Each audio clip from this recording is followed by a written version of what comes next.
Hello, everybody. So glad to have you here. Welcome. We, we're going to get officially started when as we give everyone just a few minutes to jump in here. But for those who are here already, I would love to start with kind of an informal start, right? By asking a question and in a way that hopefully allows everyone to bring a little bit of collective wisdom. I believe that you're all smarter than me, and certainly all of us together are smarter than any of us individually.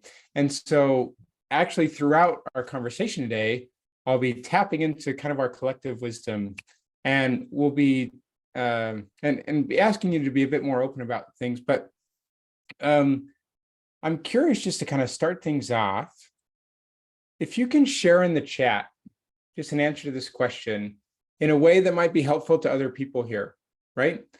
What's one of the best pieces of leadership advice you've ever received? Share that in the chat. Let's see. So think about that for a moment and do this in a way that is hopefully helpful for everyone here. So no matter what, if I don't share anything useful for today, hopefully one of you are going to share something useful for the group as we start here. And for those of you who are just joining us, I just want to invite you to answer this question in the chat, just as we get started, and in a way to share some value for each other here. What's one of the best pieces of leadership advice you've ever received? Please share that with us in the chat. And everyone make sure to take note of some of these things if there might be some opportunities for you to get some value out of this. So glad to have all of you here. Arthur, good to see you. Eric and Chris and Mitch and Javier.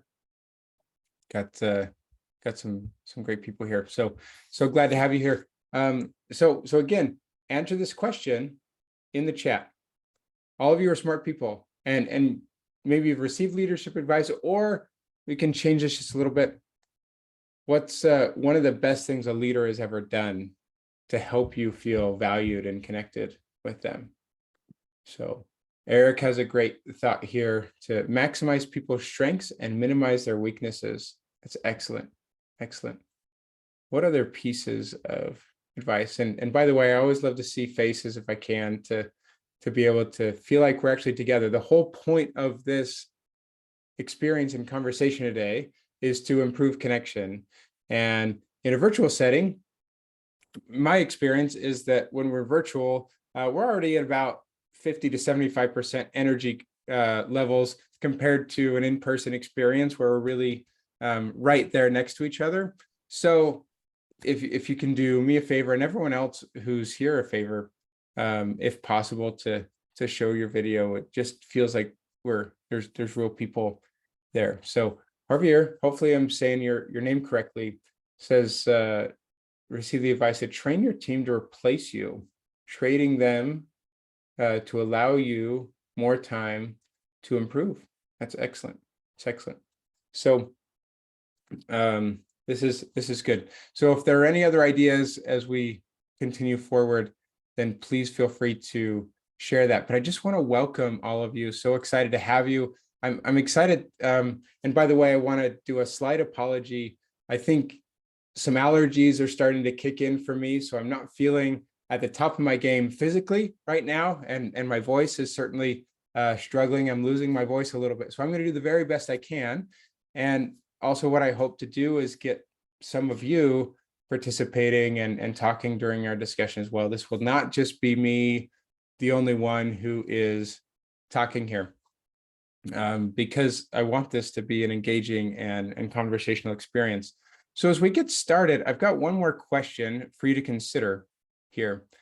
As we enter into any sort of learning experience,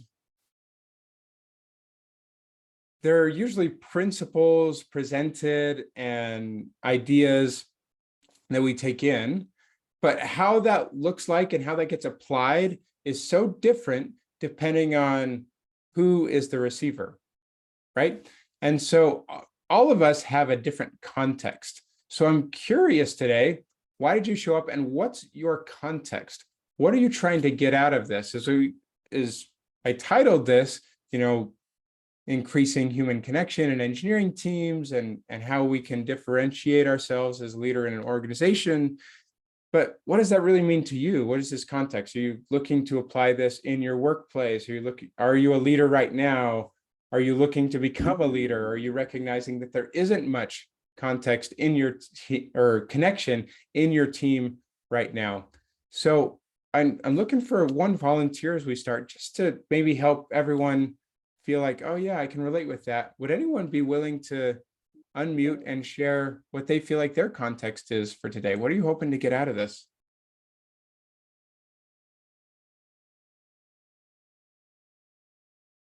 Arthur, I see you're unmuted, so I'm going to pick on you because Arthur and I just met and chatted yesterday. So Arthur, thanks for being here. Arthur, what's your context? What are you trying to get out of this today?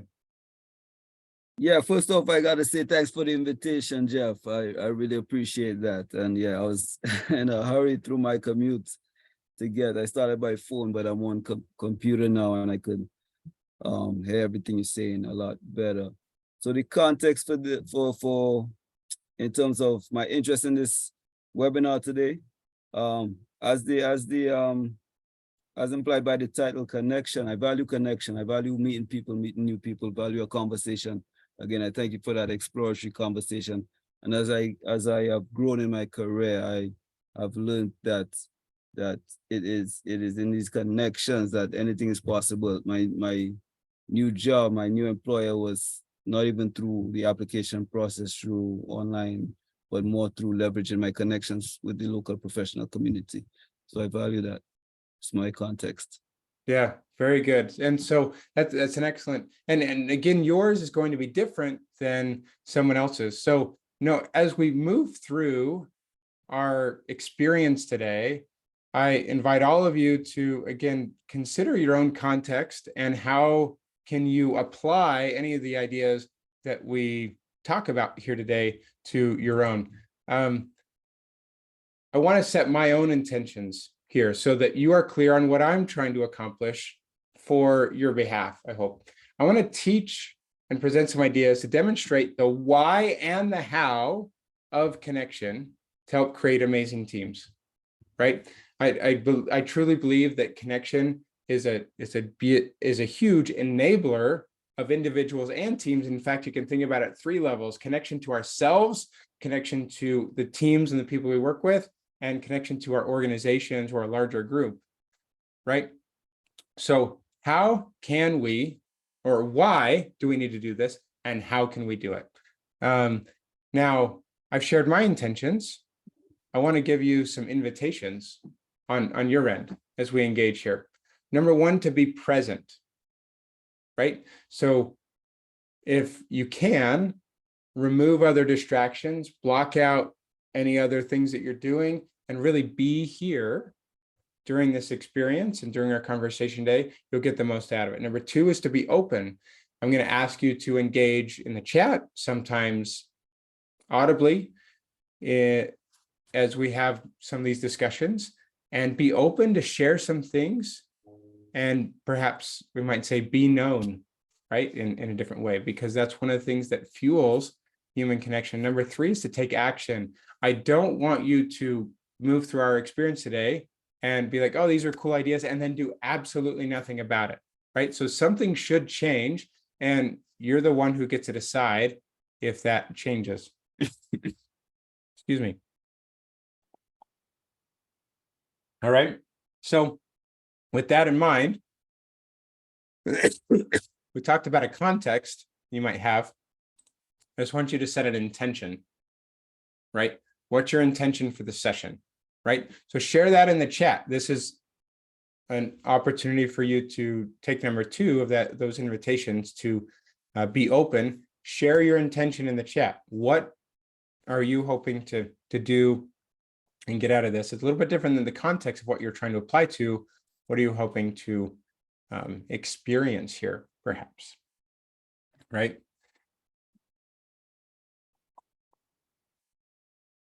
And I'm going to try and stay hydrated and keep my voice working for us. So as we get started here, and I'm seeing some of these intentions come in, so that's great. Please keep sharing them.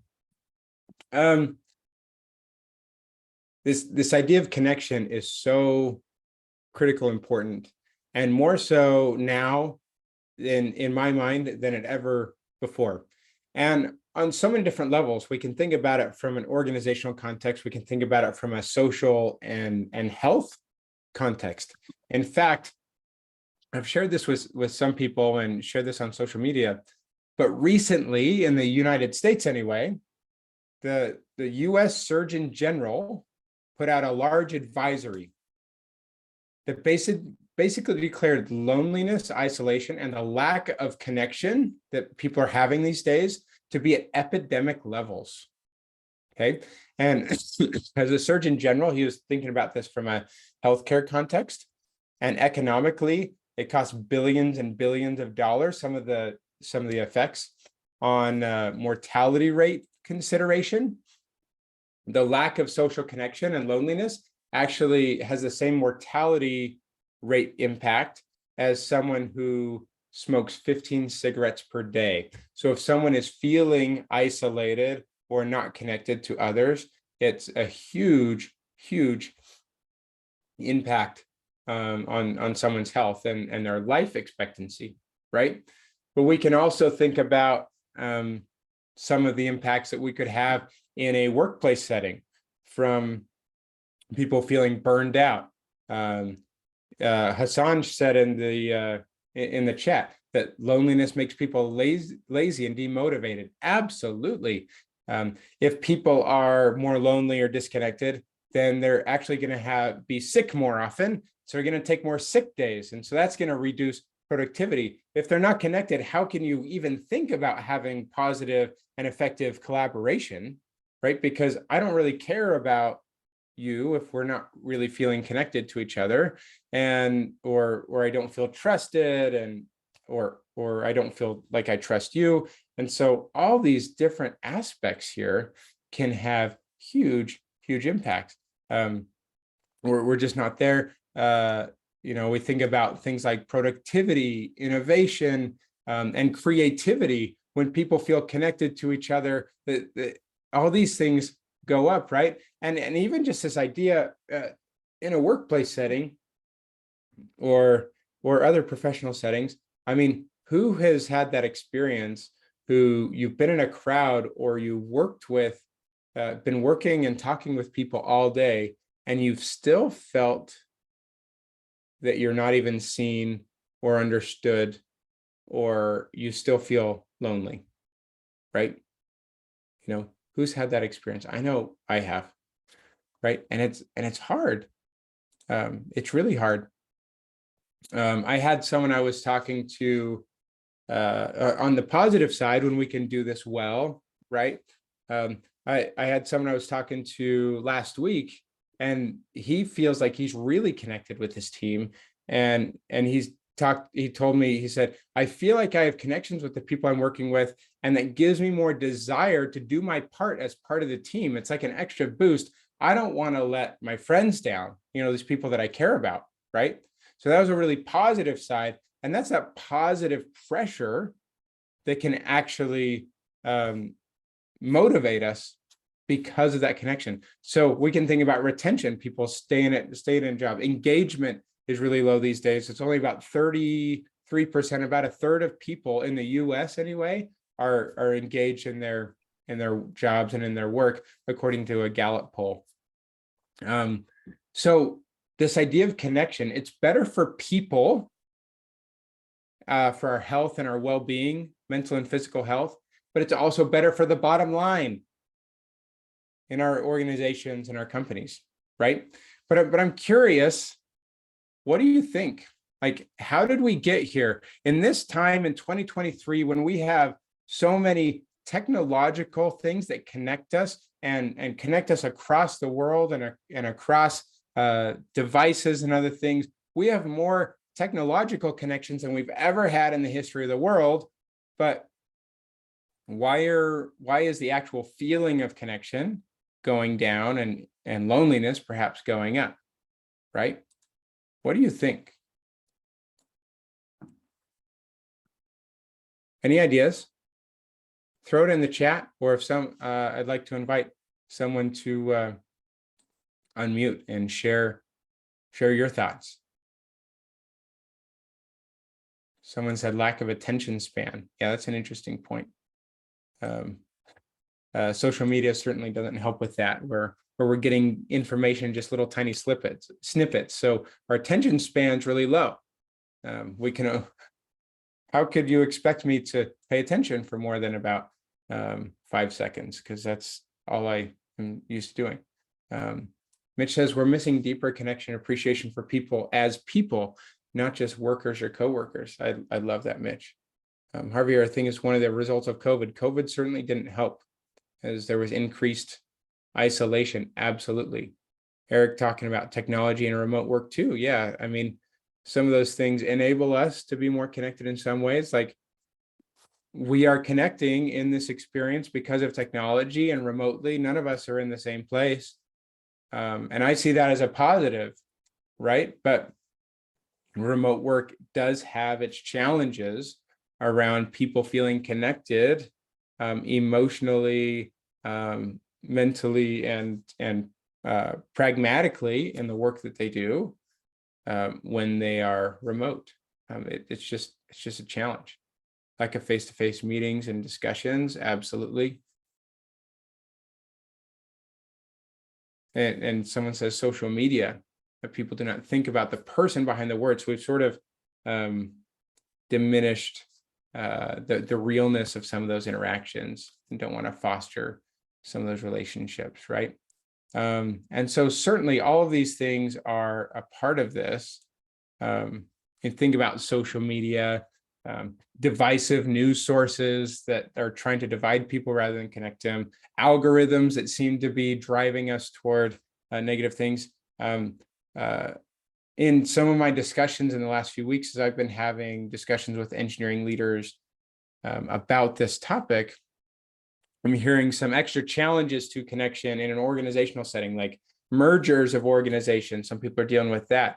And so you're having these two groups of people, one company and another company, expected to come together, and that's difficult, right? Because it's new ways of doing things, new companies, integrating new technologies and integrating people. And, you know, am I going to still be able to do my work, or is someone else going to do my work, or am I going to be obsolete? And so I want to hold on to things, right? That doesn't, for many people, that's a barrier to wanting to be connected. I've heard reports of age gaps can be a challenge for a lot of people, where a younger generation just coming into the workforce and people have been around for a while, and maybe the older people don't want to be displaced and they want to show that they have the great knowledge and experience, and the younger people want to feel validated and be able to contribute, and neither of them really knows how to bridge that effectively in some cases. I've heard some differences in feelings about startups with small, motivated teams that are on a mission versus large established organizations, and some of the challenges there, right? There are international and cultural gaps. There are technology transformations that are going on, and people feeling like perhaps their jobs are going to be displaced or something. Maybe just a lack of clarity and goals between what are we really working on? I don't know. This person says I'm supposed to be working on this. Another leader says I'm supposed to be working on this. That's inconsistent, right? We can talk about AI and all of its possibilities. And I'm certainly excited about it. I'm not someone who's anti-AI, but maybe we might rely on it too much to solve all of our problems. In the end, what I think is perhaps we're neglecting some of our unique humanity, right? And some of the people are sharing some of this in the chat, right? That perhaps employers see employees as just a number on a spreadsheet. Leaders see members of their team as just resources, human resources to get stuff done, right? Team members see each other as competitors, gunning for similar promotions or even ability to keep their job with some of the layoffs that are happening these days. right? Sometimes in the way that we work with each other, we're completely transactional in our work, where I'm assigning you work, expect you to get that done. Hey, did you get that done yet? But we're only focused on the work that needs to be done, not the person behind the work, right?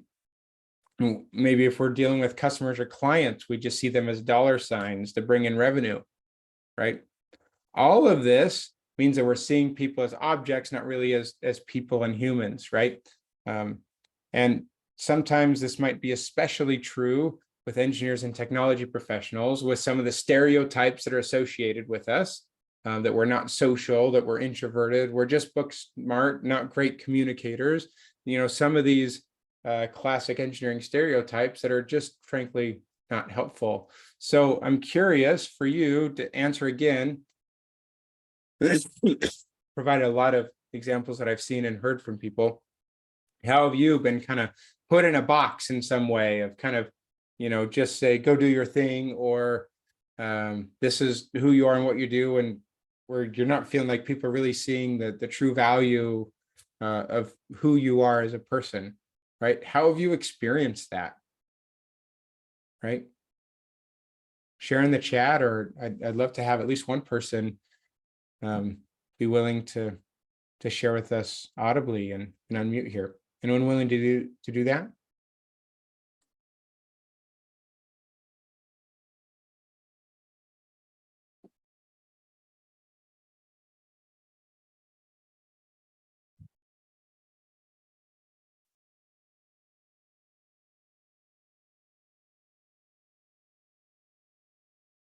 Chris, I'm going to see if I can pick on you for just a moment. You had a great comment on this idea of social media earlier, not really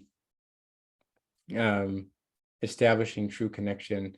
What's your experience around that? Would you be willing to unmute and share with us a little bit more about some of your experiences with that?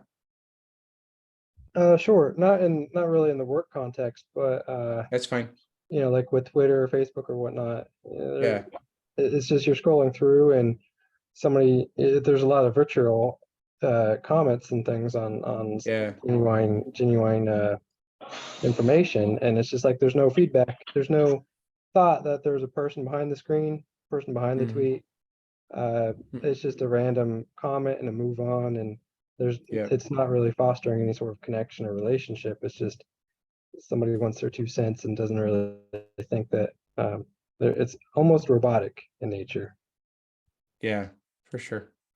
Yeah, thanks for sharing. And so again, you know, kind of losing that humanity. And so have you felt that when you have shared something on social media that people, you know, are attacking or perhaps sharing or commenting in ways that like, hey, they would never say this to me if we were talking, you know, face to face, right? Or even Yeah. having a phone call. Yeah. So if I'm going to make a post or anything, I try and remember, put myself in the position as if I'm talking to them. Would I say it the same way as if I'm tweeting or commenting? And that Yeah. helps shape helps shape the language of the response. Yeah. Oh, I love that. Yeah, thanks. That's a good kind of personal filter. You know, if we wouldn't say this to their face, why should we say this at all? That's a great one. Yeah. Any other thoughts? You know, share in the chat if you're willing. You know, any experiences that you've felt like you've been put in a box in some way and felt like people were saying this is, you know, this is kind of who you are, instead of you allowing you to be who you are. You know, I've had some interesting experiences with that. So just the whole point here that I want to get through is that how we see others matters, right? Because they feel it, right? You can feel that experience if someone is really listening and caring about you, and it influences how we connect with them or don't, right? So you can feel the difference when you're having a conversation and someone really cares what you're saying, or if they're just trying to listen so you can respond or get on to the next thing, right? we can feel that. And if you can feel that when others are doing that to you, you better believe that they can feel it if you're ever doing that to someone else. And this is sometimes difficult to have awareness of. And so that's one of the things I want to show you is a model for what I truly believe gives us an idea of how can we, this is more to the how idea. We've really gone into the why and the situations of why this is so important, but now we're going to move into kind of a how can we do this well. I want to share this simple model with 3 elements that can help us improve our connection with others in our teams. And so that I was talking about awareness earlier, awareness or maybe our mindsets around, are we aware of our impact on others? Do we care about our impact on others? Are we providing mindsets that are kind of framing most experiences and interactions that we have in a negative light? Or are we seeing feedback that we get as opportunities to grow, or are we kind of hunkering down in defensive ways, right? So different ways that we might be, we might need to improve our awareness here, right? We might also consider, and then on top of that, the idea of communication flow, right? Communication is a huge part of connection, and we'll get into that in a little bit more detail later in some of the more deeper ideas around this. But communication from kind of 2 levels, from I need to be able to share the appropriate amount of information, the right time with the right people, right? So communication flowing through me, but also allowing communication to come into me as well. So every one of us can think of ourselves as kind of like a little river, like information should flow in and out of all of us. It should not be, we should not be a dam, right? And we'll get into that analogy a little bit more later. But it's kind of fun to think about. And the third aspect here is psychological safety. Do the people you work with or interact with, do they feel safe bringing up disagreements, right? Can they challenge you in some of the things that you're sharing?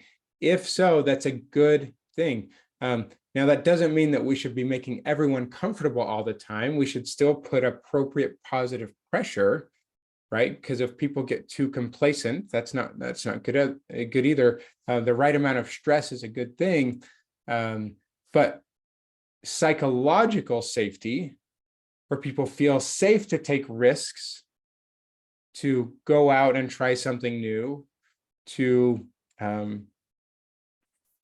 challenge the status quo instead of just being a yes man or yes woman and agreeing with whoever the leader is, right?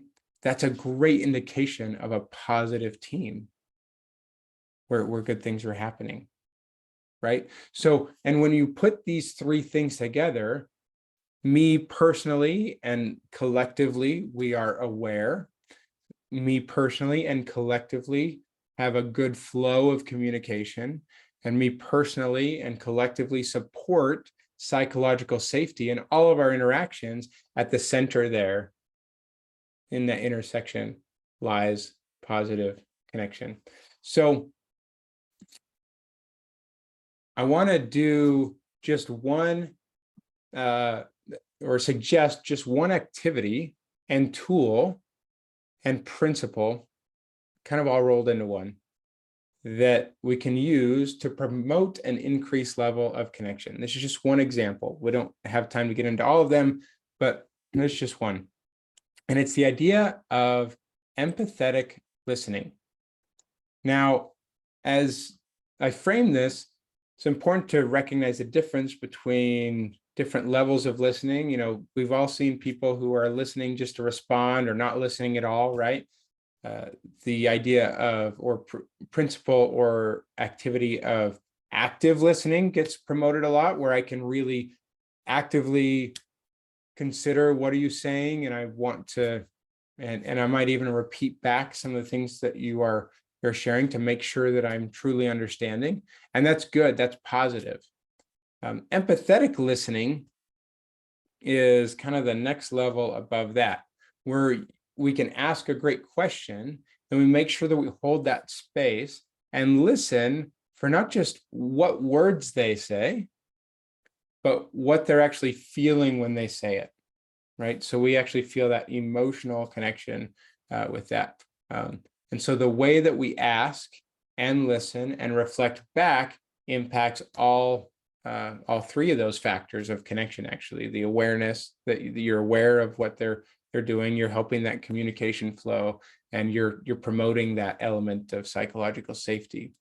And so an activity that we can do, well, let me actually just give you a little quote here. This comes from Stephen R. Covey, passed away a few years ago, but he's most famously wrote The 7 Habits of Highly Effective People, one of the, I think, greatest personal development books of all time. And he defined the idea of empathetic listening. It's so powerful because it gives you accurate data to work with. Instead of projecting your own autobiography and assuming thoughts, feelings, I think this is supposed to actually say motives. My apologies for the typo. Interpretation. You're dealing with the reality inside another person's head and heart. You're listening to understand. You're focused on receiving the deep communication of another human soul. Wow, like that's cool. That's powerful. Now, does every interaction, every time you ask a question, need to be at that level of depth? Probably not. That would be unrealistic and probably unpractical to expect that. But sometimes, yes, right? And if it's really hard for you to think back to the last time that you've had a conversation like this with anyone in your life or anyone at work or anyone at home, maybe there's an opportunity there, right? And so I want to practice this. And so what I'm going to do is ask for a volunteer. Okay. I need a guinea pig, and if you don't volunteer, then I will once again call someone out to do this with me. And we're gonna but what you're gonna do is you're actually going to practice well, I'm gonna practice active listening or empathetic listening because it's a skill that I recognize that I haven't always done well. In fact, a few years ago, I got some important feedback that said I'm a terrible listener, and I needed to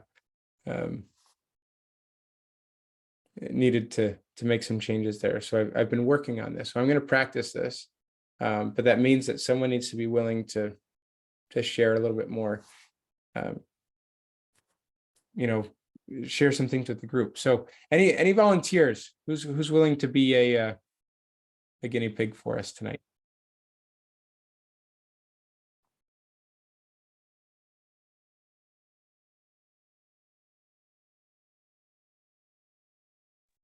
I'll volunteer if nobody steps up, Jeff.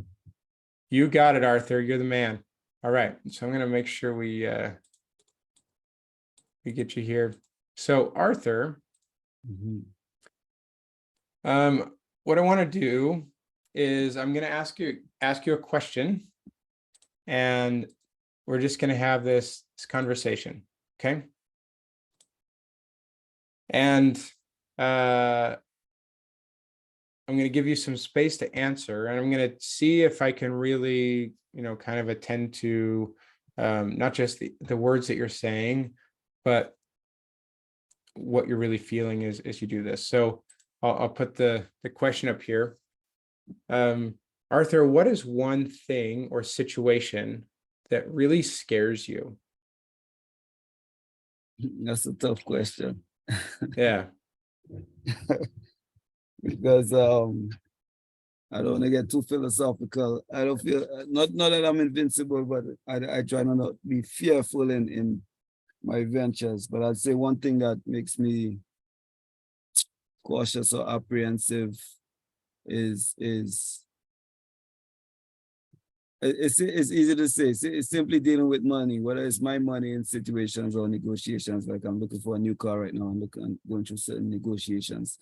I'm maybe tense and maybe asking too many questions to the dealership agents and stuff like that. That's a situation, whether it's my money or a client or my employer as a project manager dealing with finances on projects, etc. I always try to be prudent and maybe excessively.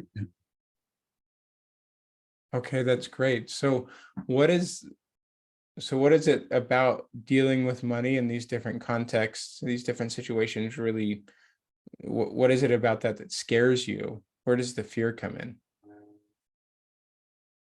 Again, I would think it would be, and I still wouldn't call it a fear, but I recognize the responsibility of the transaction, whether it would result in a profit or loss, whether etc.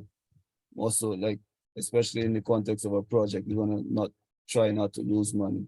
You're gonna try not to lose money for your employer, you're representing your employer, and personally, you don't want to be losing money out of your pocket. You don't want to go buy a car and then it's a dud and of no use to it.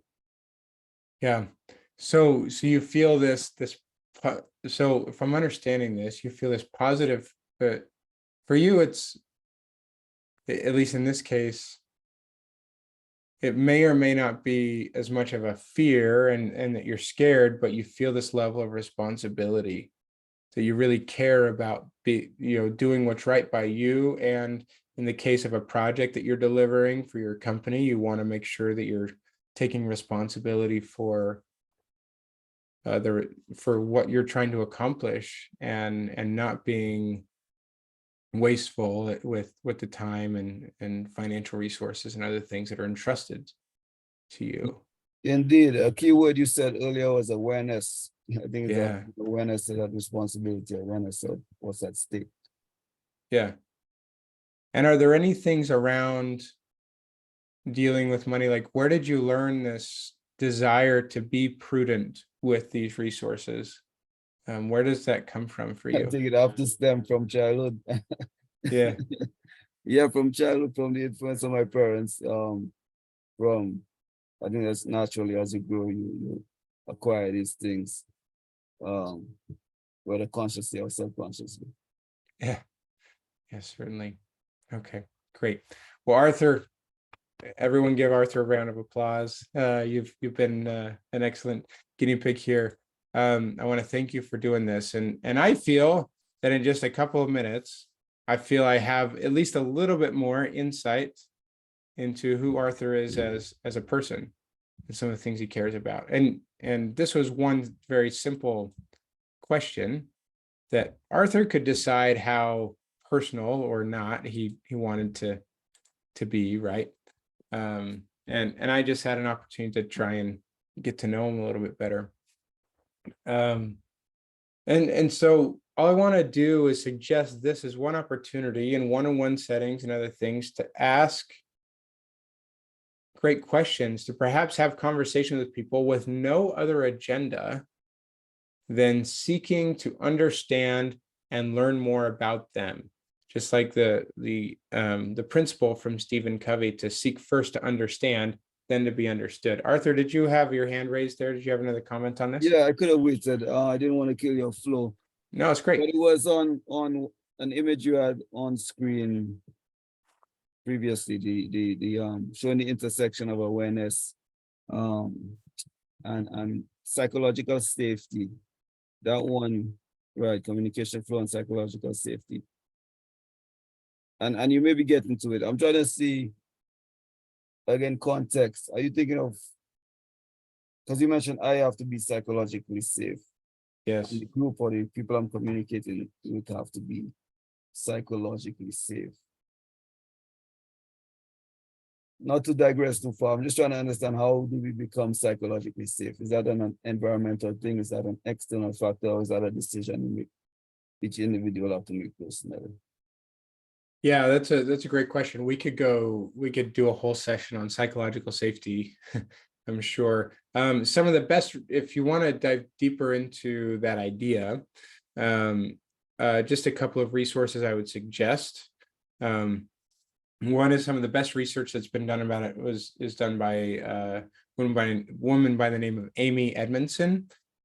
She did a great TED Talk on the subject and some other things, and has some assessments and tools that you can use as well.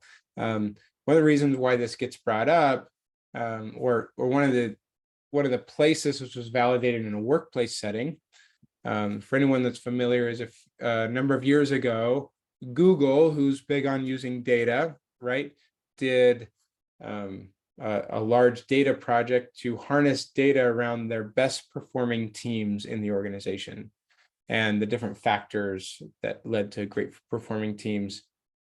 And far and away, psychological safety was at the top of how they define the different measures, right? In my own personal experience, how we develop psychological safety needs to be a stated commitment, and it needs to be backed up with our actions, right? So I shared earlier that I received feedback a number of years ago from me on my ability to listen. A little bit more context on this that I'll share as a personal example. I was just starting actually an MBA program, a part-time MBA program on top of the work that I was doing. And I, as part of that, administered a 360-degree review process with the team I was leading, some of my peers and other teams that I was working with, and some of my leaders, right, to get some feedback and things. And one of the very clear patterns that emerged in terms of feedback was Jeff doesn't listen well, that I would cut people off, that I would perhaps listen for their ideas, but not really take them into consideration and just say, yeah, we're going to do my idea anyway, and other things like that. But when I got that feedback, this helped me be aware that that was a problem, that that was an issue that I was facing that I wasn't aware of. And the interesting thing was that's not the way that I wanted to be. That wasn't in line with what I would consider some of my leadership values and personal values, right? I just wasn't aware at the time of what I was doing. But in acting that way, I was diminishing psychological safety and communication flow because I was unaware. So we're seeing how all these things come into play with the three pieces, right? Because why would they bring something up? Why would they disagree when I'm not going to listen or consider that? And I'm just going to do what I'm going to do anyway, right? So after receiving that feedback that was important, had some frank conversations with my team around some of their experiences with me, right? How did they really experience me?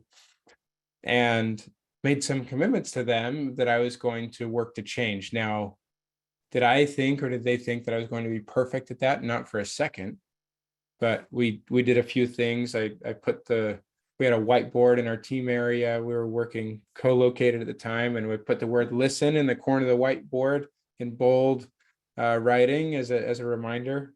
Whenever we were having team meetings, we were typically surrounding that whiteboard. I put a little sticky note that said listen in bold letters on my laptop wherever I was going, right? And I asked them to be willing to call me out when I was not acting in accordance with that commitment that I shared. And I think, and I didn't realize this at the time, but in other in many experiences that I've had personally and have learned from others as well, I think that's one of the biggest things that we can do to help build some of the psychological safety, that we state our intentions about how we want to be, but the indicator that things are that people actually feel safe are when they're willing to call us out on that, when we are not acting in accordance with that. So we need to be explicit about how we want to operate and be willing to listen, and then back that up and reinforce that. So when they actually do that, thank them for that, take that into consideration, and make that a positive experience rather than getting defensive. That's easier said than done, right? That's a critical piece because we need to say we want to create things safe, and we actually need to reinforce that when an opportunity like that presents itself. Does that make sense, Arthur? Indeed. Yeah. So, and by the way, I still have those conversations with people that I work with and with my lovely wife all the time when I'm not listening, and I need to improve that. All right. So the work never stops, right? And so I told you earlier that I wanted to talk about a little bit more about this idea of kind of communication flow, and how this all plays together here, right?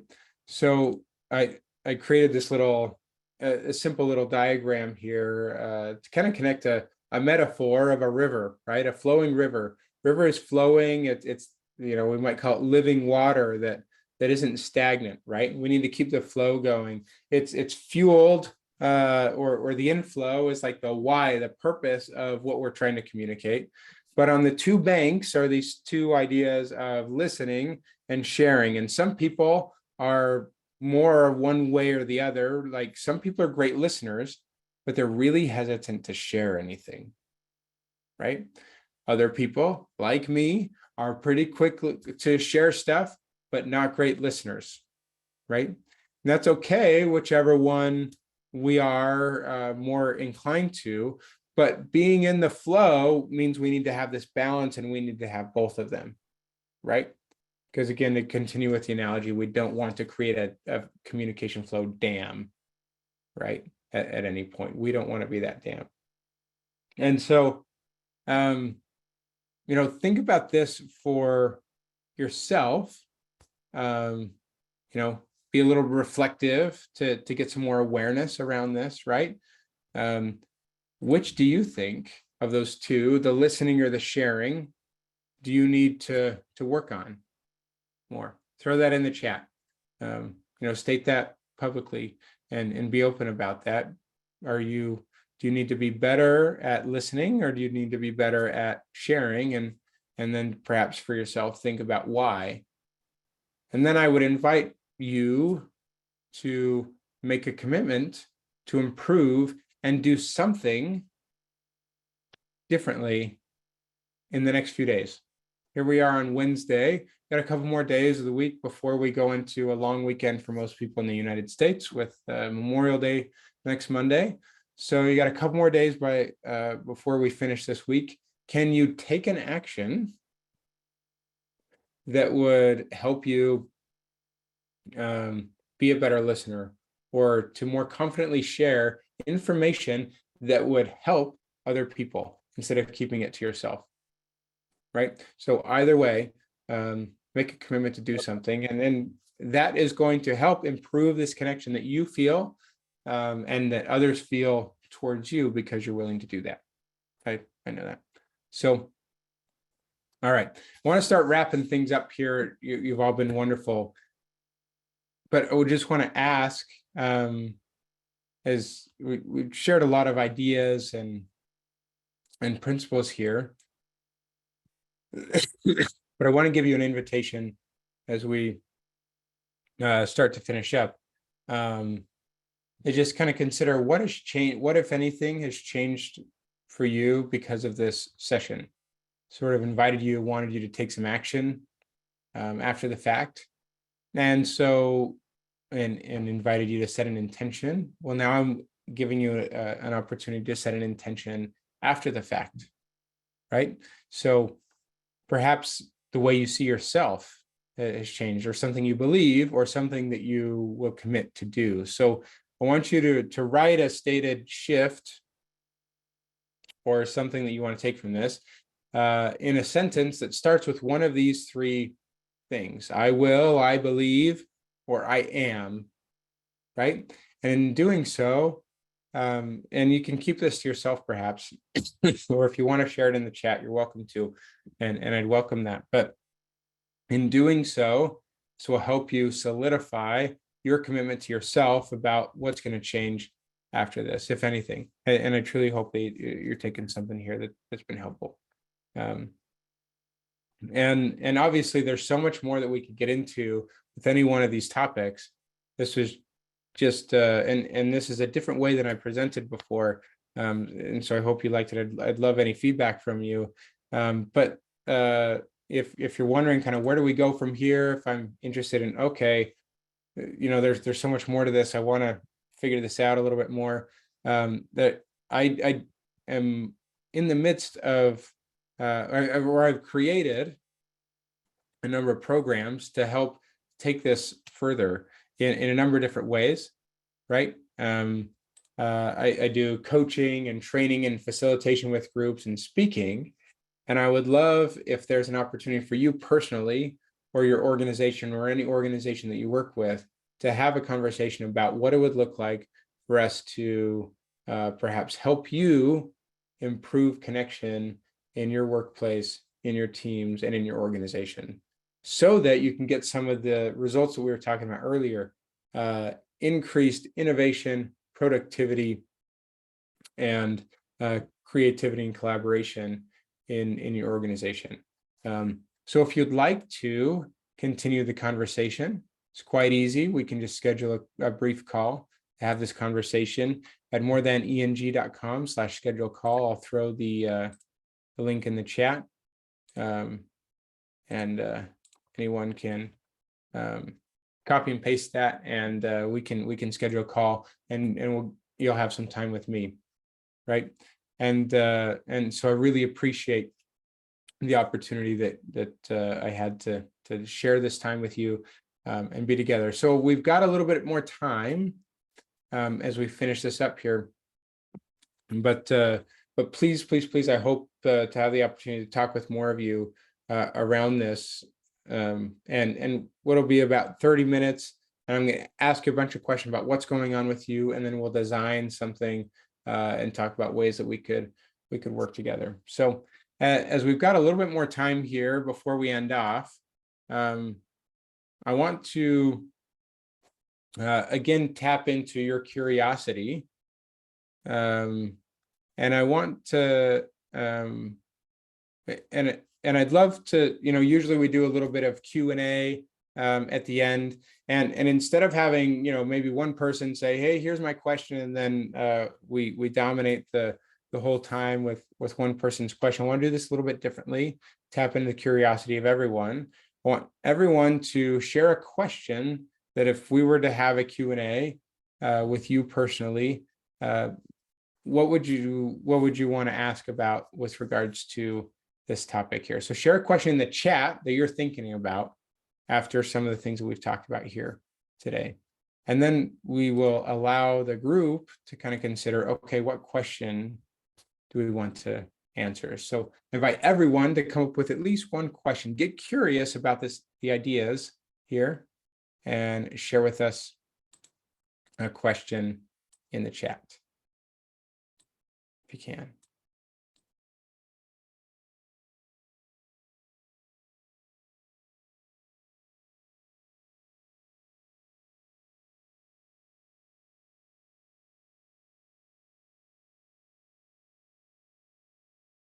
Can allow yourself to be curious and be willing to engage in a different way, be open, perhaps more than you typically are.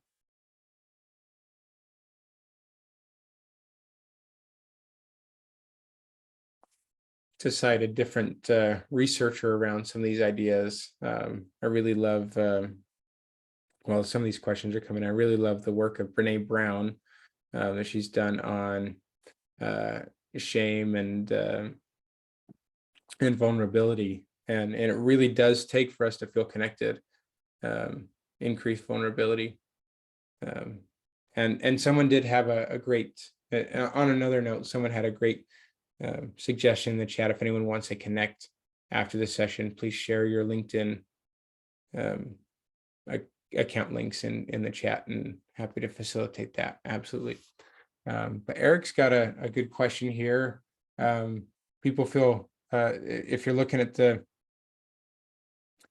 meeting, do you feel good about the question that Eric has shared here? Would that be helpful for the group to for us to talk about? And Arthur's got a good one here. Okay, so we got some yeses from on Eric's question. So let's look at this. Eric asks, what's the most powerful approach you'd recommend to build connection with someone?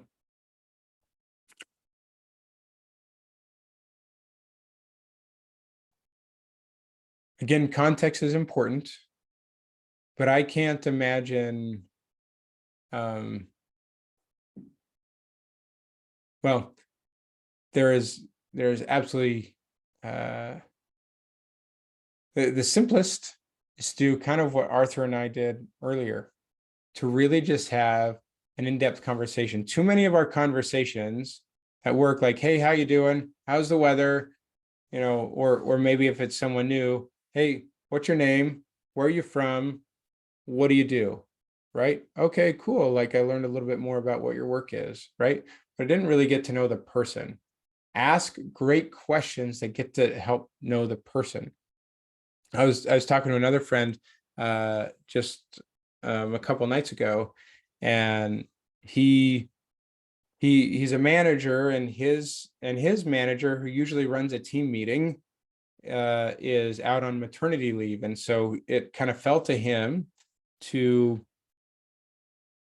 lead this meeting, and he'd never done that before. And he's someone who doesn't like meetings very much, and so he polled the members of the meeting beforehand to ask, hey, what's one way, in your opinion, that we can improve meetings? And a few people suggested something to the effect of, hey, can we ask questions to get to know each other in more meaningful ways, from simple things to what are your summer plans, to what's one thing that's on your bucket list, to what's a big personal goal that you have, or what's a book that you've been reading that you're really enjoying. Anything like this that gets to understand what someone else is doing or interested in, see the human behind the worker, right?